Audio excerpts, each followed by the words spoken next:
कर्म तो सभी करते हैं, पशु पक्षी कीट पतंग भी कर्म करते हैं, उनकी भी अपनी प्लानिंग होती है, किंतु एक तो उनके कर्म भोग मात्र है, उनका कोई फल नहीं मिलता। ध्यान दीजिए इस पॉइंट पर। पशु पक्षी कीट पतंग आदि के कर्मों का उनको फल नहीं भोगना पड़ता, वे सब भोग योनियां हैं। आप कहेंगे तो बड़ा अच्छा है, हम लोग तो बड़े कोटे में हैं, हम लोगों का घाटा है कि हम लोग जो भी कर्म करें उसका फल भोगना पड़ेगा, और पशु पक्षी कीट पतंग जो कर्म करें उनको फल नहीं भोगना पड़ेगा, क्योंकि वे भोग योनियां हैं। कर्म योनि मनुष्य ही है, भी नहीं। यहां तक कि आप जिनकी पूजा करते हैं वे देवता, वे देवियां, वे भी भोग योनि के अंतर्गत हैं, वे भी स्वतंत्र रूप से पुरुषार्थ नहीं कर सकते। स्वर्गादिक लोकों में जो देवता होते हैं, जिनकी आप पूजाएं करते हैं, इंद्र वरुण कुबेर जमराज आदि वेदादि मंत्रों के द्वारा यज्ञ आदि करते हैं, वे देवता भी भोग योनि के अंतर्गत आते हैं। यानी कर्म तो वे भी करते हैं। अरे जब पशु पक्षी कीट पतंग कर्म करते हैं तो देवता क्यों न करेंगे, किंतु उनका कर्म स्वतंत्र नहीं, परतंत्र है। अर्थात वे पुरुषार्थ के द्वारा ऐसा कर्म नहीं कर सकते कि अपने अनंत जन्म की पिछले संचित कर्म को भस्म कर दे अथवा भविष्य के अनंत काल को बना ले। एक कमाई नाम की चीज, पुरुषार्थ नाम का तत्व उनके साथ नहीं रह सकता, इसलिए वे सब भोग योनि के अंतर्गत आते हैं। तो केवल मानव शरीर ही ऐसा है जहां हम वास्तव में कर्म करते हैं, कर सकते हैं। इसलिए यहां जो तत्व मीमांसा की जा रही है कि मानव देह से संबद्ध की जा रही है। मानव देह का बड़ा कमाल है। देखो, हम लोग इतनी पावर रखते हैं कि जिससे चाहे उससे कर्म करवा ले, उसको गुलाम बना ले। अरे पशु पक्षी कीट पतंग को तो हम गुलाम बनाए ही हुए हैं, तो प्रत्यक्ष ही है। 4 भैंसें बंधी है, 4 गायें बंधी है, घोड़े बंधे हैं, हाथी बंधे हैं, ये तो आप लोग देख ही रहे हैं, और उनके द्वारा हम अपनी सेवा लेते हैं। जो चाहे उनको खिला दे, जो चाहे न खिलावे, यानी हमारे अंदर में है सब। जिस तरह हम आनंद चाहते हैं उसी प्रकार पशु पक्षी कीट पतंग अथवा देवता आदि सब चाहते हैं, लेकिन हम अपने सुख के लिए सबको इकट्ठा किए हैं गुलाम बनाकर। इतना कमाल है मनुष्य का। देखो, यानी 84 लाख योनियों में ये पावर केवल मनुष्य को दी गई है कि वो सबको अपना दास बना ले। वैसे तो हमसे नीचे नंबर 2 में आते हैं चेतन जीव। मनुष्य के नीचे जो चेतन जीव है वो मनुष्य से नीचे आते हैं नंबर 2 में। जैसे गाय भैंस घोड़ा हाथी, ये गाय भैंस वगैरह नंबर 2 में इसलिए आते हैं कि नंबर 3 भी एक जीव होते हैं। वो कौन? स्थावर, जड़, अचर, अर्थात वृक्ष आदि। ये वृक्ष भी जीव है ना, तो वृक्ष आदि जो जीव है इनको भोग्य बनाते हैं चेतन जीव। गाय भैंस वगैरह देखो, हरा हरा चारा चरते हैं ना, पेड़ खाते हैं ना, तो पेड़ों को आहार बनाया पशु पक्षियों ने, उनको अपने अंदर में कर लिया। वो बेचारे कुछ नहीं करते, कुछ नहीं बोल सकते। और मनुष्यों ने उन अस्थावर जीवों को भी भोग्य बनाया। अनाज खाते हैं, फल खाते हैं हम लोग, और चेतन जीवों को भी भोग्य बनाया। जो गाय भैंस वगैरह है इनको भी अपना बांध करके कुछ खाना दे दिया, बाकी दूध हमने ले लिया, थोड़ा सा उसके बच्चे को दिया, नहीं मौज में आई तो बिल्कुल बंद करो जी। तो इस प्रकार जड़ चेतन दोनों जीवों को दास बनाया मनुष्य ने, और मनुष्य के नीचे वाले जितने चेतन हैं उन लोगों ने दास बनाया जड़ जीवों। आप कहेंगे देवता, देवताओं को भी दास बनाते हैं मनुष्य। तो मनुष्यों का कमाल है। आप सिद्धि कर ले कोई, देवता भी गुलामी करेगा। जैसे आपने मटीरियल सिद्धि के द्वारा जंगली जानवरों को पकड़ा, शेर तक को आप पकड़ लेते हैं, बंदरों को नचाते हैं, सांपों को नचाते हैं, शेरों को हंटर के डर से आप खेल करवाते हैं। इसी प्रकार आप स्पिरिचुअल स्वर्ग संबंधी सिद्धि के द्वारा देवताओं को भी आप दास बना सकते हैं। आपने पढ़ा होगा तमाम लोगों ने देवताओं की सिद्धि की थी हमारे इतिहास में। रावणादिकों के यहाँ सब नौकर थे, जितने भी थे, यमराज वगैरह सब सर्वेंट थे, हम नौकर चाकर थे। अरे और तो और भगवान को दास बना लेते हैं जब हम लोग, तो फिर देवताओं की क्या गिनती है। अहम भक्त पराधीनो है स्वतंत्र द्विजो। भगवान कहते हैं मैं तो परतंत्र हूँ, भक्तों का दास हूँ, साधुग्रस्त हृदय। भक्तों ने तो मेरा हृदय खा लिया है, मुझको कृत दास बना लिया है, खरीदा हुआ गुलाम बना लिया है। तो जब सर्वशक्तिमान भगवान को हम लोग अपने कमाल से, अपने पुरुषार्थ से, अब वो पुरुषार्थ कंप्लीट सरेंडर का हो, शरणागति का हो या जो भी हो, वो हम कर दें, तो जब भगवान सरीखा सर्वतंत्र स्वतंत्र परतंत्र बन जाता है, सर्वतंत्र स्वतंत्र परात्पर सर्वशक्तिमान भगवान भी परतंत्र बन जाता है। और ऐसा परतंत्र नहीं जैसे परतंत्र संसार में लोग आपके हैं, ऐसे नहीं। जैसे मान लो इस समय कोई देखेगा और आप भी सोचते होंगे कि हम महाराज जी के परतंत्र हैं, इनके शिष्य हैं, लेकिन अगर आप लोगों में से किसी को सनक आ जाए, हम नहीं मानते जी, हम तो अपने हिसाब से काम करेंगे, महाराज जी निकाल देंगे, निकाल देंगे, निकाल देंगे। देखो आप तो ऐसे परतंत्र नहीं हुए जिसे हम नित्य परतंत्र कहें, लेकिन भगवान तो नित्य परतंत्र बन जाता है। अनंत काल के लिए चैलेंज करता है भक्त, हृदयात् यदि निर्यासि पौरुषं गणयामि लो। एक चैलेंज, हृदय पे जब जाओगे मर्द बताओगे तो हेल। एक असमर्थ अल्पज्ञ अल्पशक्तिमान जीव सर्वशक्तिमान भगवान को चैलेंज करता है, अगर तुम्हारे अंदर कोई शक्ति हो तो निकल जा हमारे हृदय से। बोलो, अरे हृदय से संसार वाले ही निकल जाते हैं चुटकियों में। जरा सा किसी से व्यवहार गड़बड़ हुआ, हमने कहा है बदमाश अबाउट का। बड़े बड़े लैला मजनू वाले प्यार, बड़े बड़े श्रवण कुमार की हैसियत से करने वाले प्यार एक सेकंड में साहब काफूर हो जाते हैं संसार में। आप लोग रोज देखते हैं। इनकी जब कोई हैसियत नहीं है, एक सेकंड में समाप्त। तो सोचिए, सर्वशक्तिमान भगवान नित्य दास बने जिसका, ऐसा मानव देह है। अब आप लोग कहें जी हमारे तो नहीं बने, ठीक है आपके नहीं बने, तो वो कोई आदमी एक भैंस भी न पाले तो कह दे हमारी तो साफ भैंस भी गुलाम नहीं बनी। ये तो अपनी अपनी बात है।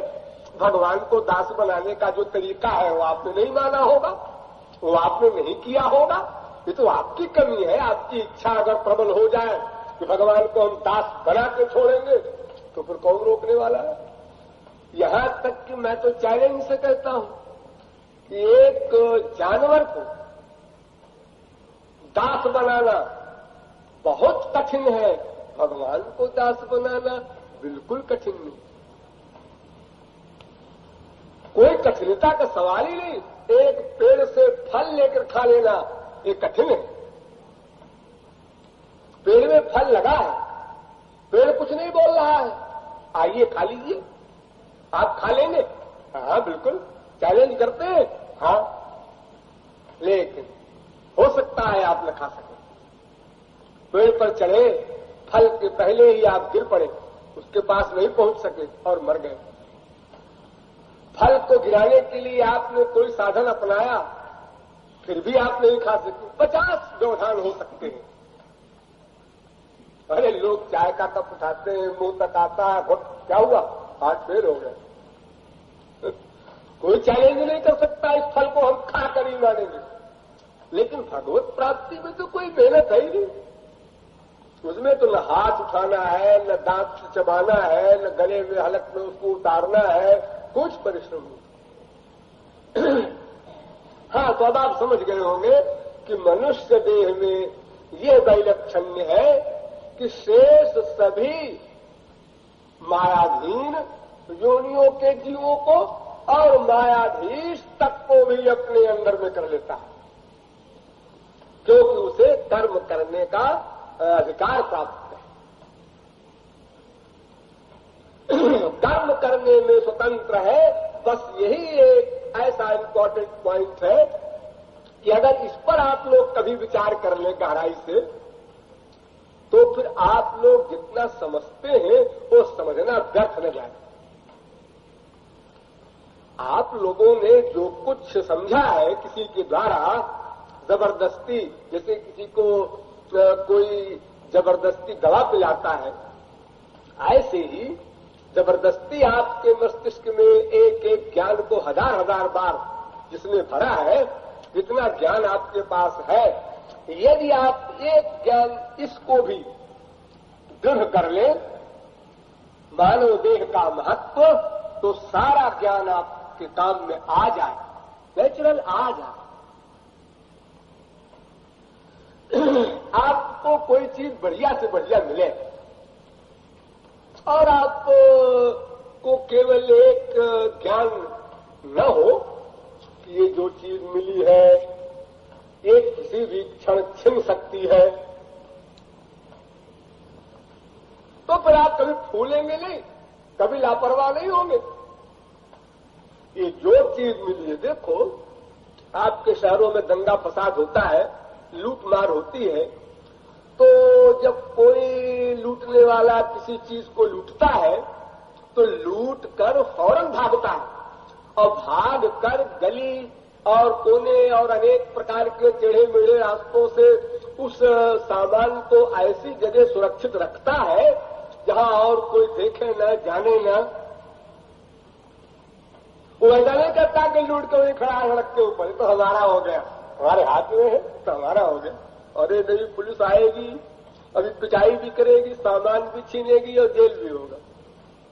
जल्दी भागो, खड़े न रहो एक सेकंड भी, सामान लेकर भागो।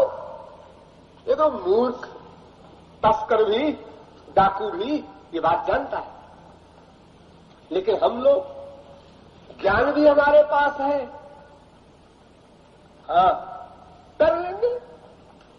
ये कर लेंगे वाली बात जो हमारे मस्तिष्क में बार बार आती है, कर लेंगे, समझते तो सब ही है, बड़ी भगवत कृपा है, गुरु कृपा है। जो लाखों वर्ष में पढ़कर न समझ सकते वो हमारे भाग्य थे, या भगवत कृपा जो कुछ कह लो, वो बात सब बन गई, हमको कोई मिल गया, समझा दिया, समझ में आ भी गई। ऐसा भी नहीं कि जबरदस्ती मान रहे हैं, बुद्धि भी कह रही है हाँ बिल्कुल ठीक है, बात तो बिल्कुल ठीक है, और करना पड़ेगा हम ही को, ये भी ठीक है, और करना चाहिए ये भी ठीक है, लेकिन कर लेंगे, कर लेंगे। ये जो कर लेंगे वाली बात आपके मस्तिष्क में बार बार आती है और करने नहीं देती है, उधार करवा देती है, ये इसीलिए कि आपने ताब से पीठी मनहु तनु पायो। तुलसीदास ने लिखा मेरे पत्रिका में, अरे मूर्ख मनुष्य, तूने क्या समझ रखा है इस शरीर को, ये कोई स्टाम्प है क्या? अरे ये शरीर जो तुझे मिला है, चाहे वो तुरंत का पैदा हुआ हो, चाहे किशोर अवस्था का हो, चाहे युवावस्था का हो, चाहे बुढ़ापे का हो, ये सब क्षणभंगुर, एक क्षण में समाप्त हो सकता है। इसमें क्रम नहीं है। अरे अभी तो साहब क्या देखा है, 25 साल के यही है, जब हम भी 50 के होंगे तो साहब दिन रात जुट जाएंगे। बात सब क्या भई है, कोई लालच तो कहीं से लाना नहीं है हमको, सामान सब तैयार है। वे तैयार है, लेकिन वो 50 साल वाली बात पर जरा ध्यान दो। आपके गुरु ने या शास्त्र वेद ने ये नहीं समझाया कि 50 साल तक आप पहुंचेंगे, क्या कंपलसरी है। और अगर 25 साल की उम्र में आपने 50 साल का बहाना बना लिया तो 50 साल की उम्र में 75 का बहाना बना लेंगे, फिर 75 साल की उम्र में 100 का बहाना बना लेंगे। तो वो समय कब आएगा जब आपके मस्तिष्क में यह ज्ञान उत्पन्न होगा, नहीं कल करना है ऐसा भी नहीं, अगले घंटे में करना है ऐसा भी नहीं, इमीडिएटली अभी करना। अब करना है ये सोचना भी बंद करो, करो करो करो। ये करना है जो हम सोचते हैं, ये तो तभी तक सोचते हैं जब तक करने की निश्चयात्मिका बुद्धि न हो जाए। जब तक इतनी तगड़ी भूख न हो जाए कि हम करने लग जाएं, तब तक हमको ये सोचना पड़ेगा बार बार, करना है, अभी करना है, अभी करना है, अभी करना है। सोचते सोचते सोचते सोचते फिर अभी करना है ये सोचना भी बंद, तो करना प्रारंभ हो गया, फिर करना बंद। इसे आप लोग ब्रह्मभोज में बैठते हैं, दावत में बैठते हैं, रोटी लाओ, दाल लाओ, चावल लाओ, पूड़ी लाओ, कचौड़ी लाओ, खीर लाओ, सब सामान आ गया, देख लिया आपने, आ गया आ गया। अब ये लाओ लाओ लाओ लाओ, आ गया आ गया आ गया, खाओ खाओ खाओ, खाने जा रहे हैं खाने जा रहे हैं, जो मुंह में डाला चुप, अब बोलना बंद, सब खाने लगे। 500 आदमी, 1000 आदमी, कोई बोल नहीं रहा है, अभी सब बोल रहे थे। अरे किस लिए बोल रहे थे, खाना आया नहीं था। अरे हमको लाइए साहब, ये हमको साहब रख जाइए हमारे लिए, साहब रसगुल्ला रख जाइए हमारे लिए, सब हल्ला गुल्ला मचा रहे थे। अब खाना शुरू हो गया, अब कोई नहीं बोले। अब तो जब खा चुकेंगे तब फिर बोलना शुरू होगा, और वो भी बड़े आराम से बोलेंगे, कुछ व्याकुलता से नहीं बोलेंगे। हाँ भाई खाना बड़ा अच्छा बना, वाह, पिछला है। तो जितने भी हमारे कर्म संबंधी विषय हैं, ये भोग के समय समाप्त हो जाएगा। तो अगर हम इस बात का निश्चय मस्तिष्क में बना ले हमें अब करना ही है, तो फिर ये सोचना भी बंद हो जाएगा, करना शुरू हो जाएगा। तो करना शुरू हुआ, ये सोचने का एंड। उसके पहले का सोचना अगर करना शुरू नहीं हुआ तो अभी गड़बड़ है, अभी सोचने की मात्रा में गड़बड़ी है, उसमें आपको फेथ कम है, डिसीजन आपका अभी कम है, कमजोर है। ये डिसीजन पक्का हो जाएगा तो फिर करना है सोचना बंद हो जाएगा, करना प्रारंभ हो जाएगा। तो अभी तो सोचने में हम ढील दिए हुए हैं, फिर बार बार सोचने के बाद तो करना प्रारंभ होगा। और सोचने में ढील क्यों दिए हैं, इसलिए जरा अभी एक काम है, जरा एक निपटा लें, उसके बाद फिर अनंत जन्म बीत गए ही करते करते। बेहयाई की भी कोई सीमा होती है संसार में, लेकिन ये हमारी सीमा नहीं है। अनंत जन्म बीत गए फिर भी हम कहते हैं फिर कर लेंगे। तो इस प्रकार अगर मानव देह का महत्व हमारी बुद्धि में किसी समय धस जाए, ऐसा स्वर्णिम अवसर आ जाए, तो फिर आगे पाने में कोई परिश्रम नहीं, सब बात बन जाए। तो हमारा ज्ञान जो काम में नहीं आ रहा है, उसका मेन और सबसे बड़ा रीजन यही है कि हमने मानव देह का महत्व नहीं समझा। मानव देह के महत्व में दो बात समझनी थी। एक बात तो हमने समझा, दूसरी नहीं समझी। दो बात कौन सी? एक बात तो ये, जैसा मैंने अभी आपको बताया कि 84 लाख योनियों में सर्वोत्कृष्ट योनि है, क्योंकि ये सबको भोग्य बना लेती है और यहां तक कि अपने इष्ट देव को भी अपना भोग्य बना लेता है। इतना सब चमत्कार इस मानव देह में है। नरक स्वर्ग अपवर्ग निसेनी, ज्ञान विराग भक्ति सुख देनी। तो इस बात को तो हम लोगों ने समझा। हमसे कोई पूछे भाई आपका शरीर क्या है, कैसा है, जरा इस बारे में आप कुछ कह सकते हैं? हाँ जी साहब, बहुत बोल सकते हैं इस बारे में। तो अरे साहब, मानव देह की क्या बात है, 84 लाख योनियों में सर्वश्रेष्ठ है। क्योंकि इसी शरीर में पुरुषार्थ किया जा सकता है। देवता भी पुरुषार्थ नहीं कर सकते बेचारे, तो पशु पक्षी कीट पतंगा भी क्या करेंगे। और सर्वशक्तिमान भगवान को भी आसक्त बनाकर अपने अधीन कर सकता है मनुष्य, किया है लोगों ने। ये सारी शक्तियां हैं हमारे अंदर। हाँ साहब, कुछ ठीक है, तो आप समझते हैं। हाँ जी, एक बात दूसरी नहीं समझते आप। क्या? ऐसा महत्वपूर्ण शरीर या ऐसी निधि जो आपको मिली है, वो कब छिन जाए इसका कुछ पता नहीं। एक सेकंड पहले भी वार्निंग नहीं होगी। संसार में एक मामूली सर्वेंट को भी कोई सर्विस से निकालता है तो पहले नोटिस दिया जाता है, तुम्हें सर्विस से क्यों न निकाल दिया जाए, कारण बताओ नोटिस। फिर बेचारा जवाब देगा, उसका जवाब फिट नहीं बैठेगा सरकार की दृष्टि में, तब वो निकालने की स्कीम बनेगी। लेकिन यहां ऐसा नहीं होता। देखो लाए, तुम्हें अगले सेकंड में शरीर छोड़ना है तो सब्जी कुछ न कुछ चमत्कार दिखा दे एक सेकंड में। अरे यही कम से कम राधे राधे ही बोल दे, कुछ तो बात बनी जाए। लेकिन कोई चांस नहीं, कोई न्यूज नहीं, कहीं आइडिया नहीं। वो बीमार चला जा रहा है 6 महीने से, डॉक्टर कहते हैं मर जाएगा। कब? अरे 2 महीने, 4 महीने, 6 महीने में। अरे भाई ठीक ठीक बताओ। ठीक ठीक, हम लोग नहीं जानते। तो हम तो जानते हैं ना। हाँ भाई, अमुक व्यक्ति देखो मरा मेरे सामने, वो मरा, वो मरी, वो लड़का मरा, वो युवती मरी, वो युवक मरा, वो बूढ़ा मरा। हम लोग देख रहे हैं ना। हाँ देख रहे हैं। एक बूढ़े व्यक्ति के सामने कितने उसके ही खानदान के जूनियर मर चुके, उसे देखा आंखों से। उसका बेटा मरा, पोता मरा, नाती मरा, अनेक प्रकार के और उसके प्रियजन मरे जो उससे जूनियर थे। सबको देख रहा है बूढ़ा। हाँ जी, मैं जब 25 साल का था तो मेरा एक भाई था, वो मर गया छोटा। मैं जब 30 साल का हुआ तो मेरा एक लड़का मर गया। मैं 35 साल का हुआ तो मेरी एक बहन मर गई। सबसे बड़े हो तुम? हाँ, तुम अभी तक बैठे हो? जी हाँ, सब मर गए, मैं बैठा हूं। तो तुमने अपने लिए क्या सोचा? जी यही तो मुश्किल है।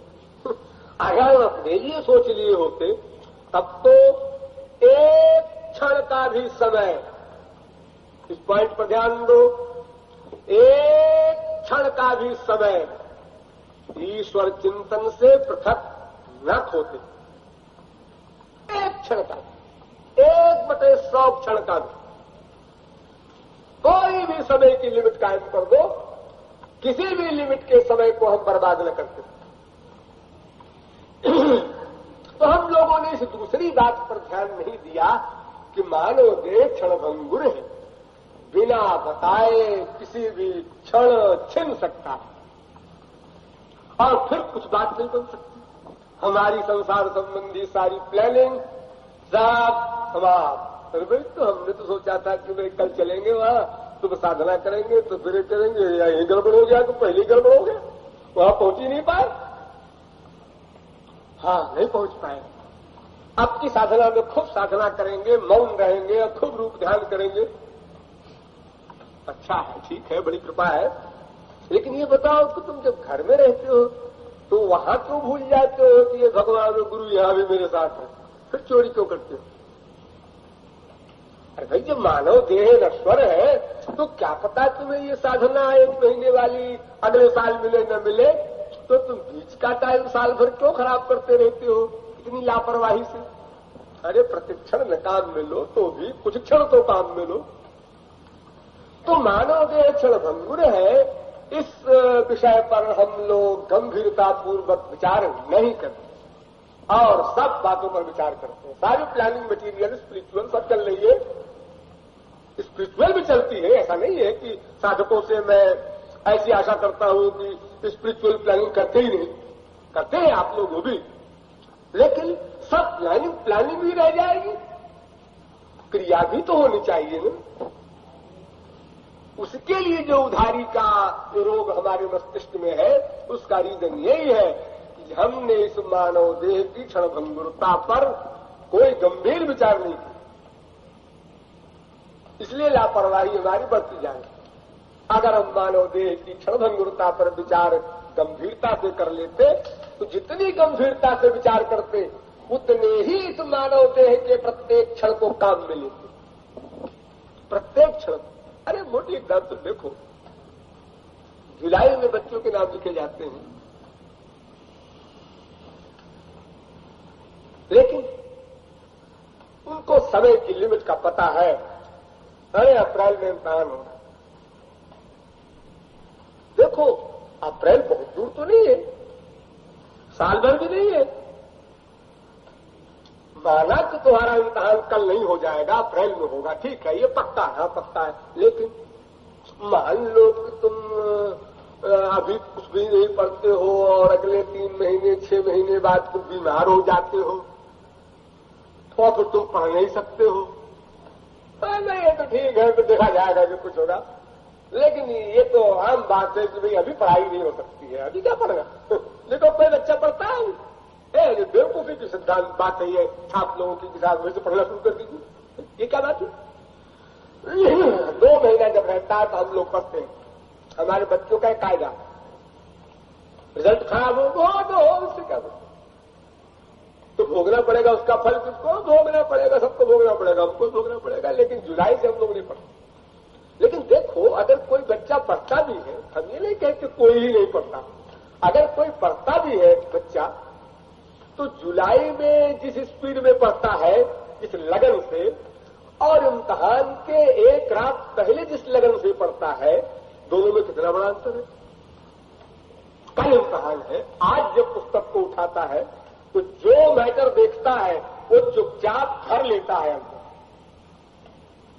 यहां तक कि जिस चीज को उसने कभी नहीं पढ़ा, केवल इम्तिहान की रात को पढ़ा और वो इम्तिहान में आ गया, धर दिया उठाकर पूरा का पूरा, पास हो गया फर्स्ट डिवीजन।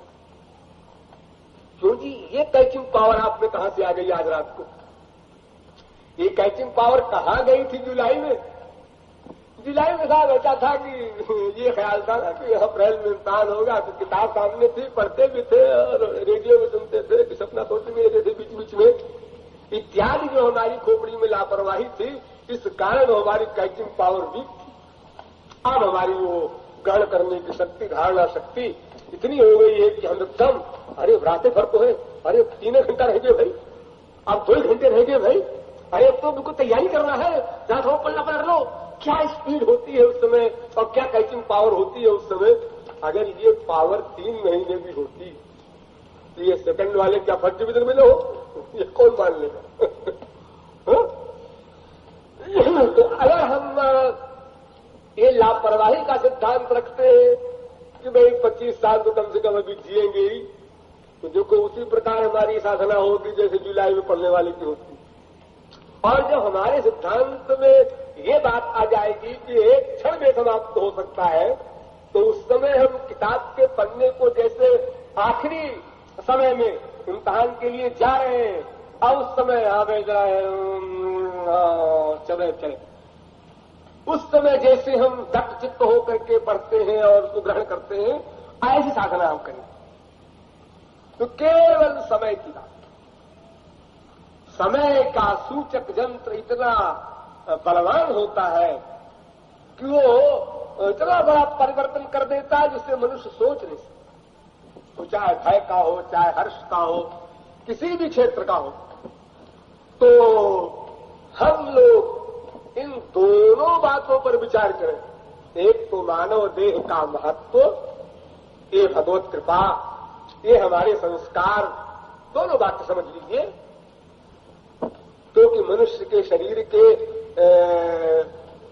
मिलन में दोनों रीजन बताया है शास्त्रों ने, जैसे काबहु ककारी करुणा नर देही देत ईश बिनु हेतु सनेही।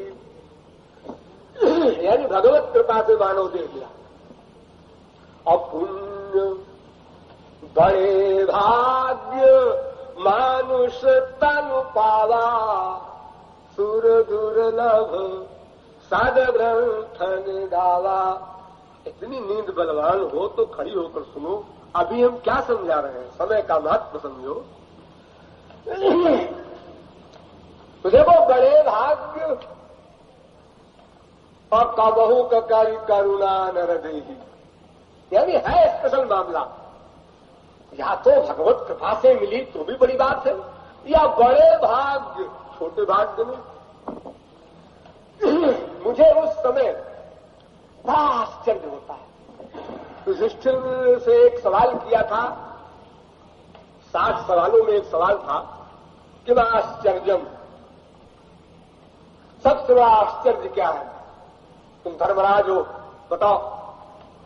तो उन्होंने उत्तर दिया था, अन्य भूतानि गच्छन्ति हि जमालयम्। डेली प्रतिक्षण जीव यमालय को जा रहे हैं, मर रहे हैं, लेकिन बचे हुए इस शरीर की क्षणभंगुरता पर विचार नहीं कर रहे हैं।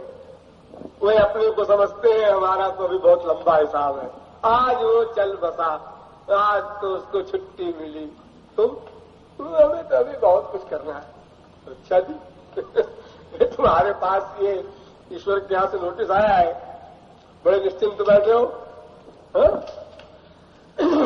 तो उन्होंने कहा कि सबसे बड़ा आश्चर्य ही, लेकिन कृपालु की दृष्टि से ये उत्तर भी उतना अच्छा नहीं।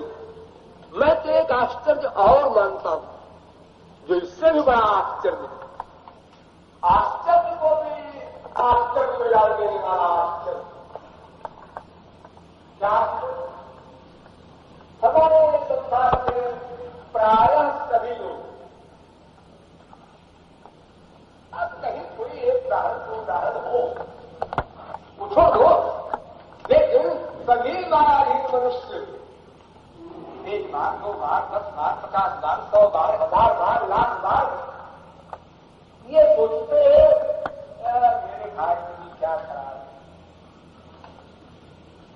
अरे नहीं, अब आगे शास्त्र कहते हैं बड़े भाग्य मनुष्य तनु पावा, और मनुष्य सोच रहा है मेरा भागा, तो भाग्यवान को बिल्ली करे, ये भाग्यवान है जो भोग लेने वाले। जब मानव शरीर पार कर हम भागे अपने आप को रियलाइज करते हैं, तो फिर पशु पक्षी सब भाग्यवान होंगे हमारे दृष्टिकोण। और ऐसे अभागे कि अपने गुरु को भी चिट्ठी लिख के भेज देते हैं, महाराज जी मैं तो ऐसा आभागा हूं, मैं तो ऐसा सौभाग्यशाली। ये भी डर नहीं किसको लिख रहे हैं, क्या लिख रहे हैं, हमको होश भी है कि नहीं। हमारे तो भाग्य ही खराब महाराज जी, आप क्या क्या दोष, आपने तो बहुत कष्ट दिया।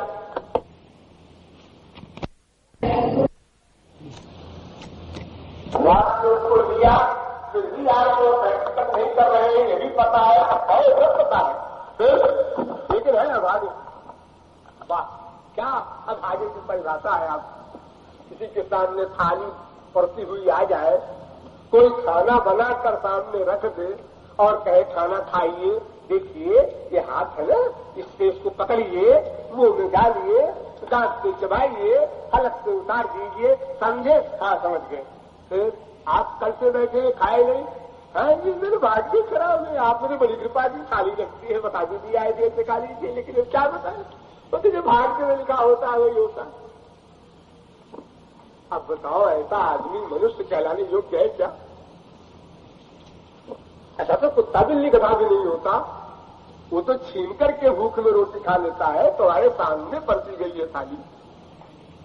तो हमको सबसे बड़ा आश्चर्य और दुख भी अपने साधकों के प्रति दुख भी होता है, क्योंकि बाहर वालों के प्रति तो आश्चर्य ही होगा, दुख नहीं होता, लेकिन जिनसे हमारा संपर्क है उनके इन विचारों और लेखनों पर दुख भी होता है कि अगर तुम अभागे हो तो फिर भाग्यवान कितने हैं जरा उनकी लिस्ट बना दो हमको,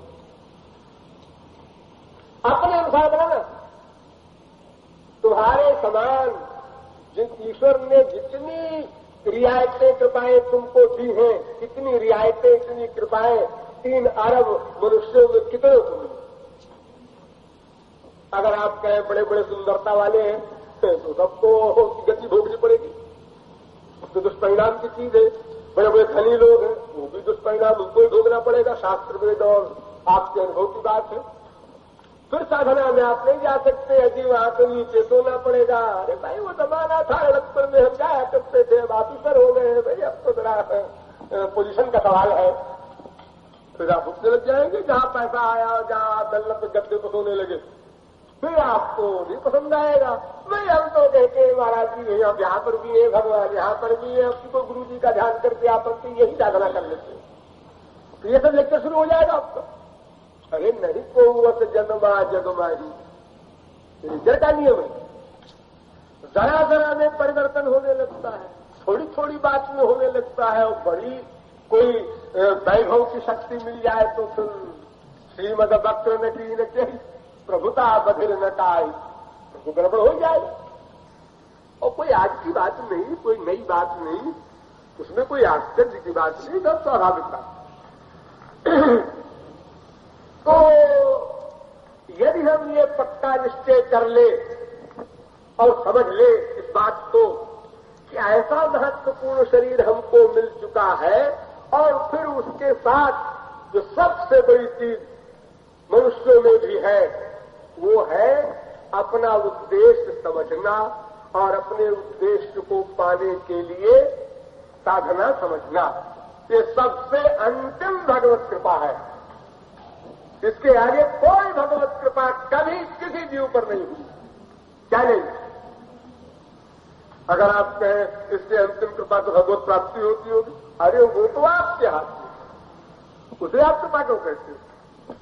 जितनी कृपा भगवान को कहो, संस्कार को कहो, भाग्य को कहो, गुरु को कहो, जिसके मत्थे चाहे उसके मर दो तुम, जितनी कृपाएं और रियायतें फैसिलिटीज आपको मिलनी थी वो यहां तक मिल चुकी कि हमको मानव देह मिल गया और हमको शास्त्र वेद यानी स्पिरिचुअल लॉ, ईश्वरीय कानून की जो उलझी हुई गुत्थी थी वो सुलझ गई, हमारे मस्तिष्क में बैठ गया है बिल्कुल ठीक।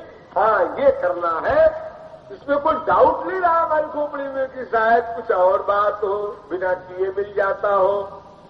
अगर आपकी बुद्धि कभी ये सोचती हो कि शायद कोई गुरुजी ऐसे भी होते होंगे जो बिना कुछ किए, तो तुम्हारी बुद्धि पूरा जवाब देगी, गुरुजी अगर ऐसे कोई गुरुजी कभी हुई होते जो बिना कुछ किए दे दिए होते तो फिर सभी को दे दिए होते, ये विश्व ही क्यों रहता? उन गुरुजी के जमाने में भी तो हम रहे ही होंगे। अरे किसी जीव का कभी प्रारंभ तो नहीं हुआ। अगर कोई गुरु या कोई भगवान कभी ऐसा कर सकता कि बिना हमारे सरेंडर के, बिना हमारी साधना के और वो सिद्धि प्रदान कर देता, तो फिर हम भी तो हमेशा से है इस संसार में। हम क्यों 84 लाख में घूमते रहते? हमको क्यों निकाल फेंका उस गुरु जी ने, उस भगवान ने? ये तुम्हारी बुद्धि अपने आप जवाब दे देगी और फिर तुम्हारी बुद्धि कहेगी नहीं भाई करना तो पड़ेगा अपन को। तो फिर अब क्या परख रहे हो? अब तुम्हें क्या मिलना चाहिए? और तो अब तो मिलने की कोई बात और नहीं रह गई, अब तो अपने करने की बात रह गई। तो फिर क्या कृपा बाकी है, क्या भाग्य बाकी है तुम्हारा? अगर वो भगवत प्राप्ति हो जाए ऐसा भाग्य, तो अगर भगवत प्राप्ति भाग्य में लिखी होती तो भाग्य तो बनता तुम्हारा। भगवत प्राप्ति जिसको पूर्व जन्म में नहीं होती उसी का तो भाग्य बनाया जाएगा।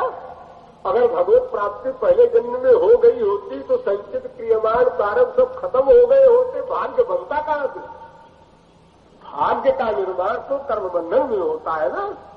जो कर्म चिंतन हो गया, कर्म का जब अत्यंता भाव हो गया तो संचित भस्म हो गया और क्रियमान तुम्हारा कर्म बनेगा ही नहीं, प्रारब्ध भोग के समाप्त हो गया, तो मरने के बाद फिर भाग्य का निर्माण कैसे होगा? सौभाग्य हो चाहे दुर्भाग्य हो, कोई नहीं रह सकता। बात तो यह है कि भगवान और महापुरुष दोनों अभागे हैं। सच्चा अर्थ वहां घटित होता है, अभागे माने भाग्य रहित। एक अभाग्य होता है, एक दुर्भाग्य होता है, एक सौभाग्य होता है। सौभाग्य माने अच्छा भाग्य, वो भी बंधन में रहेगा, माया के अंदर में है। और दुर्भाग्य बुरा भाग्य, वो तो माया के अंदर में है ही है। और एक अभाग्य, जिसके भाग्य हो ही ना बिल्कुल। तो बिना भाग्य वाला तो एक भगवान है और एक महापुरुष है, क्योंकि उसने भी भगवत प्राप्ति करके और भाग्य क्या बही खाता सब समाप्त कर दिया। छुट्टी मिली उसको भी, जो लिखा पढ़ा था वो भी खत्म, पिछला भी माफ, और अगला आपको लिखा ही नहीं जाएगा उसका। और जो इस जन्म के लिए कंपलसरी है प्रारब्ध भोग, वो भी भोग भाग के सब समाप्त हो जाएगा। इस प्रकार से उसको छुट्टी मिली। तो जहां तक प्रश्न है सौभाग्य का ये है कि भाई ईश्वरीय भाग्य से मेरा मतलब है, सौभाग्य शब्द के दो अर्थ होते हैं। एक तो मटीरियल सौभाग्य, यानी माइक पदार्थों की अधिक प्राप्ति हो, वो भी सौभाग्यशाली कहलाता है।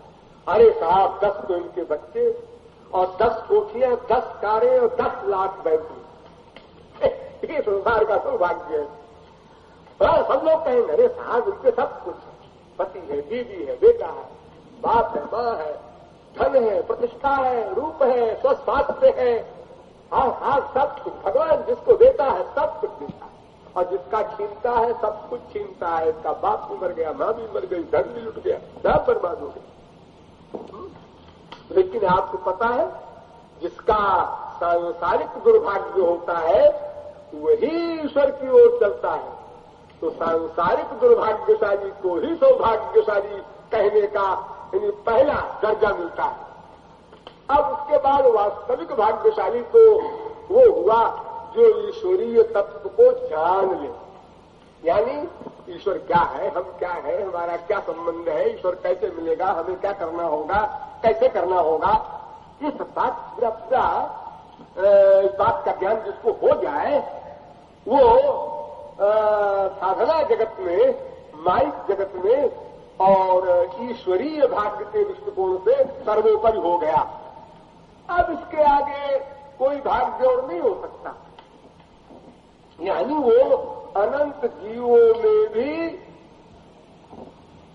सर्वोच्च 3 अरब आदमियों में भी वो इन्हें गिने लोगों में उसका नाम आ गया। 3 अरब आदमियों में भी इन्हें गिने लोगों में उसका नाम आया है, कुछ हजार में आया है उसका नाम। क्यों भाई 3 अरब में कितने आदमी विश्वास के साथ जानते हैं हाँ ईश्वर ऐसे मिलेगा, और मिलेगा, हम आज चाहे मिल सकता है, जो भी चाहे मिल सकता है, हमारी मक्कारी है। ये बात फेथ के साथ जानने मानने वाले लोग कितने, उनमें स्थान है हमारा। हम अपने को कहे हमारे भाग्य फूट गए, ये मुझे सबसे बड़े आश्चर्य की बात लगती। एकदम जैसे कोई आदमी अपने बाप को, माँ को, बेटे को, कोठी को न पहचाने अचानक, और उसको देख करके घर वाले भौचक्के रह जाए। भौचक्के शब्द उसके लिए उपयुक्त है। क्या कहना, हमसे पूछता है तुम कौन हो, अपने बाप से कहता है तुम कौन हो, क्या हो गया, माँ से कहता है तू कौन है, क्या हो गया तुम्हें, घबरा हो गया।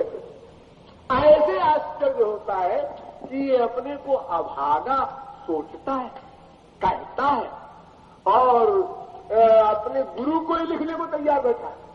इतना कृतघ्नी है कि मैं अभागा हूं गुरुजी, तब आप मिले हमको। हमारा सौभाग्य तो तब होता जब आप उनको न मिले होते, ही तो मतलब होगा उसका। तो गुरु जी के मिलने पर, उनके इतना दान देने पर तुम कहां पहुंचे, अभागा बने, दुर्भाग्यशाली बने। तो सौभाग्यशाली पहले रहे हो गए, ये गुरु जी के मिलने से दुर्भाग्यशाली हो गए होंगे। तो देखो इतना बड़ा सौभाग्य, इतनी बड़ी भगवत कृपा भी जिसके ऊपर हो, और वो उस कृपा को न रियलाइज करे। एक बार एक संत ने एक संत से पूछा, अभी 500 वर्ष की बात, भगवान कैसे मिलेंगे। उसने कहा अगर संत मिल जाए बस भगवान मिल गए। ऐसा संत संत है, भगवान भगवान है, उनका कौन कहता है। संत संत है, भगवान भगवान है। अगर संत मिल गया तो भगवान तो मिल ही गए, संत भी मिल गया, डबल फायदा हो गया और डबल फल मिल गया। और अगर भगवान मिलेंगे तो भगवान तो मिले, लेकिन वो इशारा कर देंगे उधर जाओ, उधर कहाँ जाएंगी, तो उधर इनडायरेक्ट उधर जा, डायरेक्ट मेरे मुझसे संबंध नहीं तुमसे हो सकता, गुरु के पास जाओ। अगर कोई गुरु से मिल चुका हो, उसने पूछा, कोई मिल चुका हो का बहुत सा मतलब होता है, कितने परसेंट मिला, कितने परसेंट शरणागति उसकी हुई, उतने परसेंट मिला। तो मिलने का मतलब फिजिकल भी होता है, मेंटल भी होता है, स्पिरिचुअल भी होता है। जितने परसेंट हम भीतर से उसके आदेश के अंतर्गत चलेंगे, उसकी आज्ञा का पालन करेंगे, उसके प्रति अपनी फेथ की बुद्धि जमाएंगे, उतने ही परिमाण में हम उसके पास गए माना जाएगा। ताकि थोड़ी माना जाएगा कि हम उसके सामने बैठे रहते हैं 5 साल, ऐसा नहीं होता। उनकी खोपड़ी पे बैठे रहे, बैठने से क्या होता? वो हमारे अंतःकरण का बैठना कितनी मात्रा का है, वो बैठे मशीन जब, तब बात बने। उसके बैठने में कुछ गड़बड़ हो जाती है, कुछ बैठी, फिर कुछ गड़बड़ हो गई, फिर बहुत गड़बड़ हो गई, फिर बैठाया, फिर बैठी, अब और बैठ गई, अब और बैठ गई, फिर गड़बड़ हो गई, फिर और बहुत गड़बड़ हो गई, फिर संभाला, फिर बैठी। ये जो हम अपनी कमाई करते रहते हैं बीच बीच में गड़बड़ वाली, ये कमाई हमारी गड़बड़ वाली हमको आगे नहीं बढ़ने देती। तो इसमें हम स्वतंत्र हैं, इसमें न गुरु कुछ कर सकता है न भगवान। अगर हम ये सोचते हैं कि तो गुरु जी को चाहिए नहीं कि जो हम गड़बड़ करने लगे तो ठीक कर दें उसको, ये गुरु जी का काम नहीं है। हम गड़बड़ सोचने लगे, हम गड़बड़ में पड़ने लगे तो गुरु जी को संभालना चाहिए ना।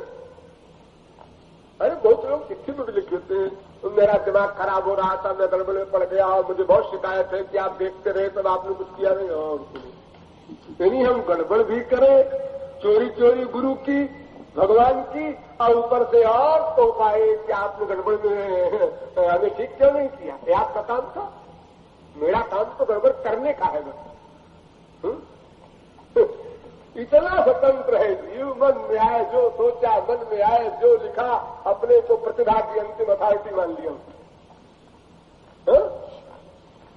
अधिकांश उसमें पढ़े लिखे लोग होते हैं जो ऐसा कर लेते हैं, जरा उनकी खोपड़ी में बीमारी रहती है, या शिक्षित है, जरा दिखा दे प्रतिभा अपने गुरु जी को, हम भी तुम कितने काबिल है।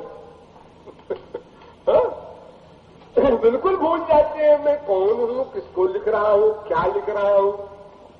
बस पेन उठा, फिर क्या है महाराज जी, सामने हो तो जरा बोलने में भय होता है, विचार होता है, चिट्ठी लिखने में क्या है, लिख चले आप। मैंने सोचा है कुछ चिट्ठियां सबके पार दिया करते हैं, कौन इतना बंडल रखे। तो आप सोच रहे हैं कि जो चिट्ठियां इस प्रकार गड़बड़ लोग लिखेंगे उसका संग्रह करेंगे, तो उसको एक पुस्तक हम बना करके, अमुक साधक के पत्र आया जो इतना क्वालिफाइड था और सिद्धांत से विपरीत इतना उसने लिखा, तो भारत की भविष्य की जनता तुम लोग सावधान रहना, ये न सोचना कि पढ़े लिखे लोग समझदार होते हैं। ये उसका नाम दे करके बाकायदा भविष्य के जीवों को भी लाभ होगा इससे, और उसकी भी प्रतिष्ठा हो जाएगी भविष्य के लिए। नाम हो जाएगा उसका भी हिस्ट्री में। ऐसे तो लोग मानेंगे नहीं, ये उपाय होता है मैंने। तो इस प्रकार अब आप समझ गए होंगे कि मानव देह ही ऐसा देह है जिसमें हम इन 2 बातों पर गंभीर विचार करके, यानी मानव देह क्षणभंगुर है और मानव देह ही एक कर्म का क्षेत्र है। इसी देह में हम सब कुछ कर सकते हैं, सब कुछ पा सकते हैं। इसलिए हमने अपने मन से कहा, सोच मन श्याम मिलन की बात। ये बात और कोई देह वाला और कोई शरीर वाला नहीं कह सकता अपने मन से कि सोच मन श्याम मिलन की बात, क्योंकि वे भोग जोनियां है और बहुत अल्प ज्ञान उन योनियों में है। अब आप एक लाइन का अर्थ समझ गए होंगे। श्रेष्ठ बोलिए वृंदावन बिहारी लाल की जय।